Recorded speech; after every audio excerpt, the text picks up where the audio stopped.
Hello dear students, we'll continue our discussion on phylum Platyhelminthes.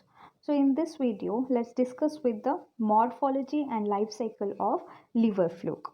Okay, so the scientific name of liver fluke is Fasciola hepatica. Okay, why it is called as liver fluke? Because the class Trematoda, it includes all the flukes. Why the name liver? Because it actually affects to the liver of the animals like sheep, ox, horse, dog, elephant, etc. That is why it is called as liver fluke. Okay, so this come under phylum Platyhelminthes, as we know. It come under class Trematoda and order Digeneum. Clear? So here is the diagrammatic view of Fasciola hepatica. Now let's discuss with the morphology of Fasciola hepatica or liver fluke. So this Fasciola hepatica, which is found in the ducts of liver of sheep, elephant, monkey, etc. And it is cosmopolitan in distribution. Okay, so as I mentioned, the body is somewhat leaf-like and it is dorsoventrally flattened. Clear? In the anterior region, can you see here? So there is a conical shaped projection which is called as cephalic cone or oral cone. Clear? I repeat, anterior region, there is a projection of conical projection which is called as cephalic cone. There is a small ventrally placed mouth, okay, and the mouth is surrounded by oral sucker. Since it is a parasite, so oral sucker, they actually sucks the food from the host. Now behind the oral sucker, there is an acetabulum, or it is also called as ventral sucker, which actually helps in attachment. So in between the oral sucker and the ventral sucker, there is presence of gonophore. Okay, I repeat, in the anterior end there is presence of cephalic cone. Okay, behind that presence of ventral sucker. In between that there is gonophore. So in the posterior region there is a pore which helps in excretion, which is called as excretory pore. Okay, so this is all about the morphology of Fasciola hepatica or liver fluke. And this liver fluke, which is a hermaphrodite, okay, in the single individual both the gamete, male and female gametes will be produced. So next is about the life cycle of Fasciola hepatica. So this is important. Okay. So life cycle here is digenetic type of life cycle. Actually, life cycle will be of two types. One is monogenetic. Monogenetic means mono, single, right? Monogenetic means it requires single host to complete its life cycle.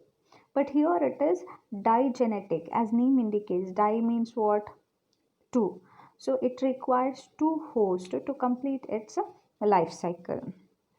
So first host, which is called as primary host, here it is sheep. So sheep will be the primary host. Clear? Secondary host, which is a snail here. Okay, so snail is the secondary host to complete its life cycle. So sheep and snail will be required to complete its life cycle. In the primary host, where reproduction of larva takes place, and in the secondary host, growth and development of that larva takes place. I repeat, primary host, which is where reproduction of larva takes place. In the secondary host, development of larval stage takes place. So now we'll study the life cycle of Fasciola hepatica. So here is the life history stages of Fasciola hepatica. Means it includes following larval stages. First one is Miracidium larva, second one Sporocyst larva, third one radiate larva, and fourth one is Cercaria larva. So here you can see in this image there is a cattle, there is a snail, right? So it requires two hosts to complete its life cycle. So such life cycle is called as digenetic type of life cycle. So this liver fluke which is present inside the primary host, the primary host, it may be cattle, sheep, including human, okay? So it means that host is infected by liver fluke, right? So this liver fluke, it is hermaphrodites. Even though it is hermaphrodites, here cross fertilization takes place and the fertilized egg will be released by the fecal matter. So this egg which can survive for several years, but if the temperature is normal, so within 10 to 15 days it hatches, and this will hatch into first larva, that is Miracedium larva. So this is Miracedium larva. So it has got cilia on it or outer cover, okay, in the form of cyst, and they do not eat. It actually swims.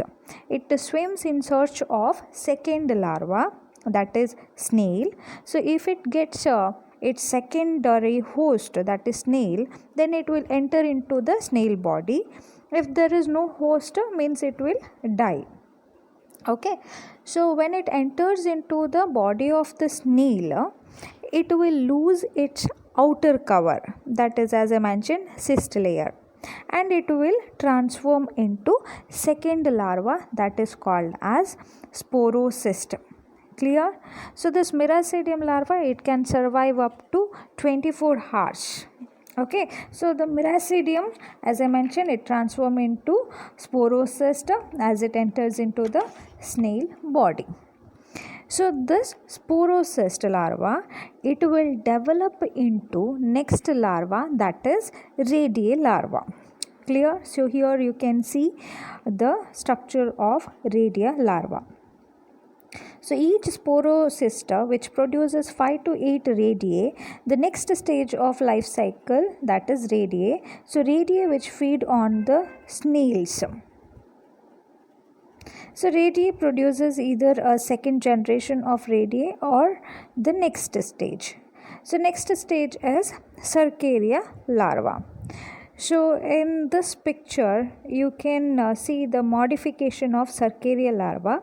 So each radii produces free swimming stage which is called as Cercaria, which live in the snail for 6 to 7 weeks after infection.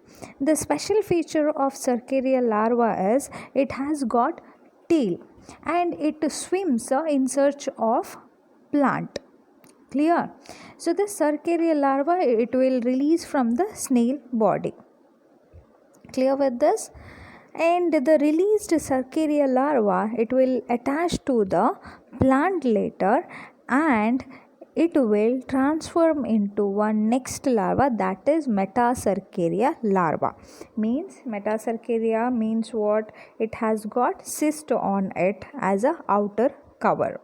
Okay, so when a cattle or sheep or goat, whatever, which feeds on these plants, in this larva enters into the body of those animal like cattle.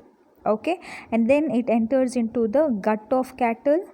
Now cyst will open up into duodenum and enters into the intestine. Clear? Now it migrates into the liver. Can you see here? Okay, and then it will migrate to the bile. So it will survive here for 5 to 6 weeks, and it meanwhile affects intestine and liver. Okay, and the cycle repeats. So this Metacercaria larva, it will release out through the fecal matter of the primary host, and the cycle repeats. Clear? So here is the simple diagrammatic view of life cycle of Fasciola hepatica. So you can refer this diagram for your examination point of view. So I'll repeat with the life cycle now. So we'll start with the first point here. Okay, so here immature eggs which are discharged in the biliary ducts and passes in the stool. Okay, that is first step. Second step is, so eggs will become embryonated in the fresh water over 2 weeks. It requires 2 weeks to become embryonated egg. In the third step, what happens? The embryonated eggs which release a larva, first larva, which is that Miracidium larva. Okay, so this Miracidium larva which invade a suitable snail, that is one of the secondary host, or you can say intermediated host. So in the snail body, what happens? The parasite undergo several developmental stages like sporocyst, radiae, and cercariae. Okay. In the fifth step, what happens? Sorry. Here, the cercariae are released from the snail. Can you see in this picture? So, the cercariae will be released from the snail body, and what happens? They will insist as a metacercaria on aquatic vegetation.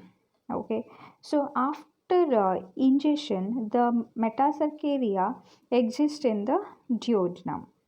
So it specially enters into the human being when they eat uncooked meat, or not meat, uncooked vegetables and all. So here you can read the point. And when it enters into the duodenum, it penetrates through the intestinal wall into peritoneal cavity. The immature flukes then migrate through the liver where they mature into adult flukes and they produce actually eggs. So eggs will be produced in the liver. So in humans, maturation from metacercaria larva into adult flukes usually it takes about 3 to 4 months, and this cycle repeats. Clear? So it causes disease in the sheep which is called as liver rot. So this is about life cycle of Fasciola hepatica. Thank you.